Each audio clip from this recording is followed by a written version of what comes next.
Education doesn't matter. I'll make you happy. He comforted me, a poor girl who had lost her parents in an accident.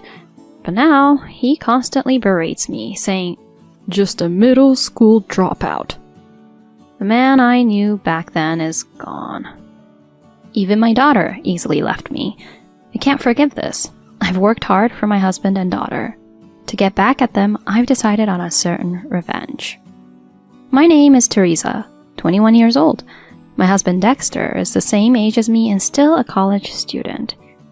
There is a reason he got married while in school. I lost my parents when I was in middle school. He was the one I was dating at the time. Losing my parents was hard, but I was more lost about how to live without a family.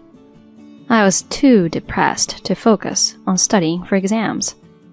Eventually, I had to quit school due to mental and financial reasons and started working right after middle school. That's when he told me, Don't worry, I'm here for you. I was hesitant about not going to high school, but he said, Education doesn't matter. I'll make you happy. Dexter. Looking back, maybe he said it in the heat of the moment. But he kept his word and married me. After working since middle school, I quit my job when we got married. The reason was simple. I was pregnant. Pregnancy was enough reason to quit, but I also did it for my husband. He was studying hard to become a certified public accountant. A certification would expand his job opportunities and increase his salary. He often said, I'm doing this for you and our baby. He was so hopeful then. I wanted to support him. If he passed his exam and got a job, our life would stabilize. We'd make happy memories as a family of 3. But things didn't go smoothly. A year later, he failed the exam. He was devastated by the failure. Without discussing it with me, he decided to work for a regular company. I asked him, Are you sure you want to give up? Give up what? The CPA exam. You always wanted that certification. But my words seemed to infuriate him. He glared at me and yelled, Shut up, you dropout. I don't need your pity. Whoa, Dexter. What's wrong with you? Don't butt in. You're too dumb. Just keep quiet and listen. How could you say that? His attitude changed after that. He lost all kindness and compassion, constantly berating me for trivial things. Stupid dropout. Middle school dropout. You're stupid, so just shut up. It became his bad mood mantra. His verbal abuse escalated, even in front of our daughter. Don't just lounge around. Get a job, dropout. But Sarah is still young, and I need to find daycare if I was to work. Hurry up and handle it then. Can't believe you haven't started looking yet. You're useless. There's plenty of jobs, even for idiots like you. I'm sorry. I apologized, and he smugly turned to our daughter. Poor Sarah, having a useless dropout for a mom. He took advantage that she was still too young to understand his words. He spoke kindly to her and never raised a hand against her. That was my only solace. After quitting his studies, he often went out with our daughter, leaving me behind. I found a job and got busy, spending less time with Sarah. 10 years passed. It was my 35th birthday. Dexter hadn't celebrated it in years. I bought 3 cakes, hoping for a modest family celebration. I'm home. Sorry I'm late. I brought cake.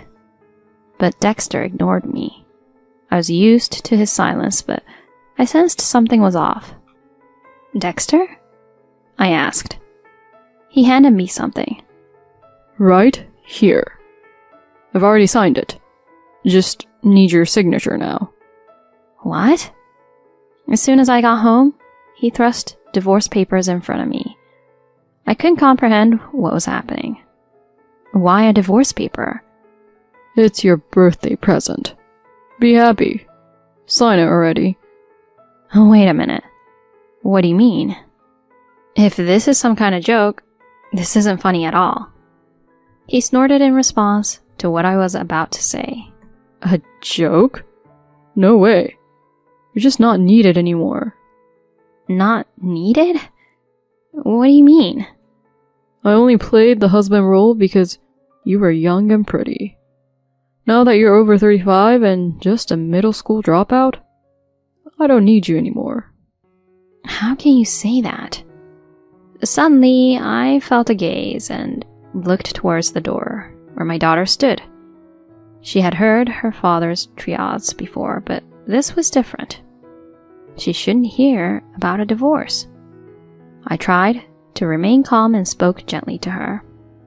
Sarah, I'm sorry. Your dad and I are discussing something important, so please, go to your room. Shut up, old lady. I was speechless at her harsh words, something I had never heard from her before. Just so you know, I don't consider you my mother. You've always neglected me for work.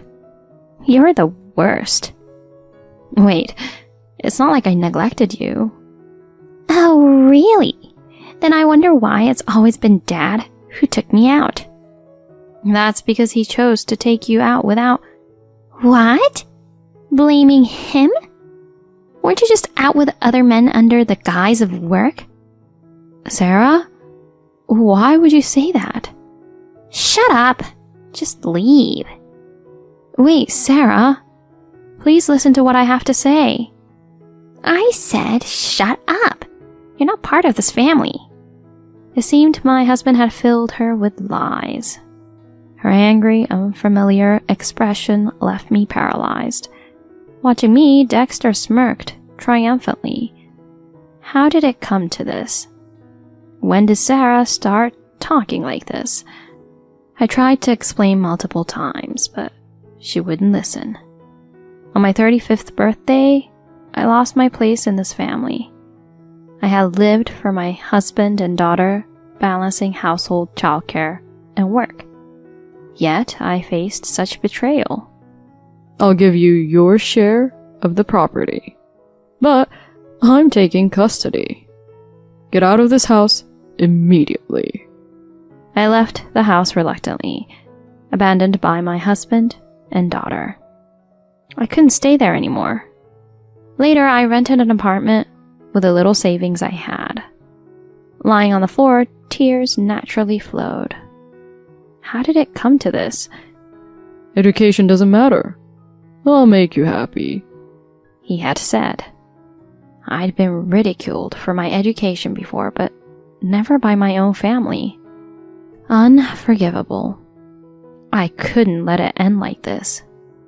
I was determined to prove him wrong, my tears turning into resolve. The days that followed were a whirlwind. My first goal was the high school equivalency exam, then college entrance. Working while attending college, I chose a distance learning program. Thankfully, I never hated studying. But college wasn't my end goal. I aimed for the CPA certification that my husband had failed. Can it really be this hard? How do I even answer these questions? The exam was daunting, but I read advice and stories from professors and those who had passed. Despite feeling like giving up many times, I was determined to outdo him. I wouldn't lose. After 4 years of relentless study, I passed the national exam. 3 years later, after various work experiences, I was finally hired at the consulting firm I'd aimed for. Hi, I'm Teresa. I'm looking forward to working with you all. There, I saw someone looking at me in shock. Teresa? Why are you here? Oh, long time no see. No way. You can't have that qualification. He approached me, visibly shaken. How did you cheat your way in? Cheat? I just studied and passed the exam. That's why I'm here. But you're just a middle school dropout. Is that what you want to say? Then a supervisor who seemed to have overheard intervened. Dexter, do you know Teresa? Caught off guard by his boss's sudden appearance, my ex-husband pointed at me and blurted out. She's lying about her background. Boss, she's faking her credentials. Faking her credentials? Because she's just an uneducated middle school dropout.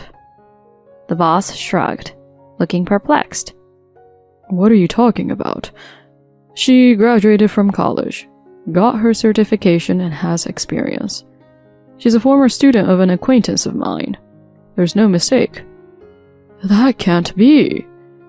And how do you two know each other? Well, Frustrated with his evasion, I decided to speak up. We used to be married. What? Ignoring his wide-eyed look, I continued. Yeah, we used to. He served me divorce papers on my 35th birthday, said he didn't need a middle school dropout old lady anymore. He did that? Yes, well, it's true I was a dropout. But thanks to that, I was motivated to prove him wrong, study hard, and eventually get my certification. Now, I'm actually grateful for it. Not just the boss, but also the other employees who heard the conversation were visibly shocked. At that moment, I was sure everyone's perception of my ex-husband changed. From then on, he was looked at differently in the office. I heard he called his ex-wife Teresa an uneducated old lady. Seriously? Honestly, Teresa is more competent at work than Dexter. Totally. Dexter acts tough with juniors, but he's not that great at his job.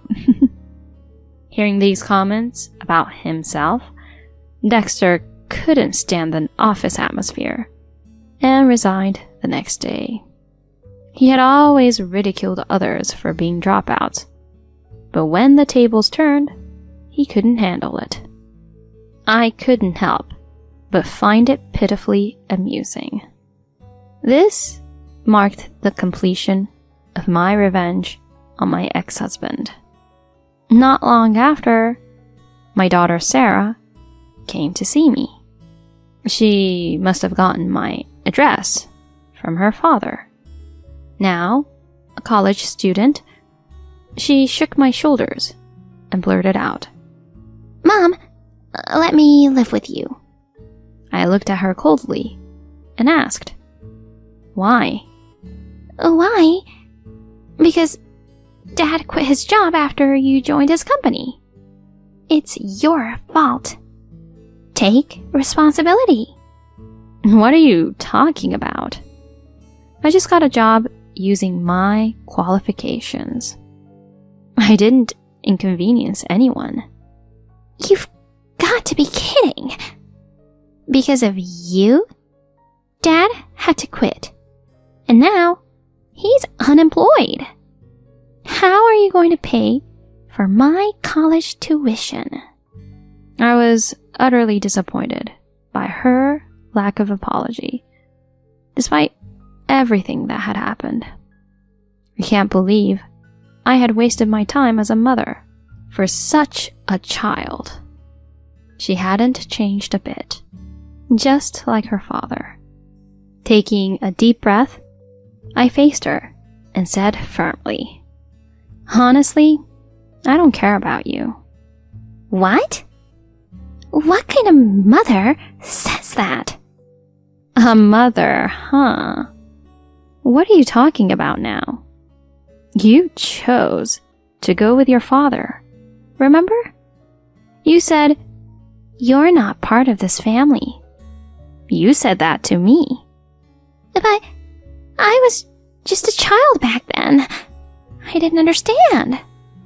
Now you're a grown-up, a college student. Yet you still can't comprehend right from wrong? Can't even apologize? I have no obligation to help an unreasonable daughter. I quit being your convenient mother. You're no longer my daughter. Wait! Mom! Ignoring her tearful, pleading eyes, I walked away. I haven't seen her since then. She kept contacting me, but I never replied. Overwhelmed by her unemployed alcoholic father, she eventually left home and dropped out of college. Now, she is drifting from place to place, doing odd jobs to get by. This experience must have taught her the hardships of earning money and the struggles of adult life. I hope she learns from life's injustices and grows on her own. Meanwhile, I've been doing well in my current company. Got remarried 2 years later to a kind, younger man I met through work. We were blessed with a child, and I recently took maternity leave. Despite the challenges of being an older mother, the joy outweighs them. This happiness with my new husband wouldn't have been possible without my past. In a way, I'm thankful for it. No matter how terrible the past, with effort, one can always change the future for the better. Having experienced this firsthand, I can now confidently say so. I look forward to building a wonderful life with my husband and our child.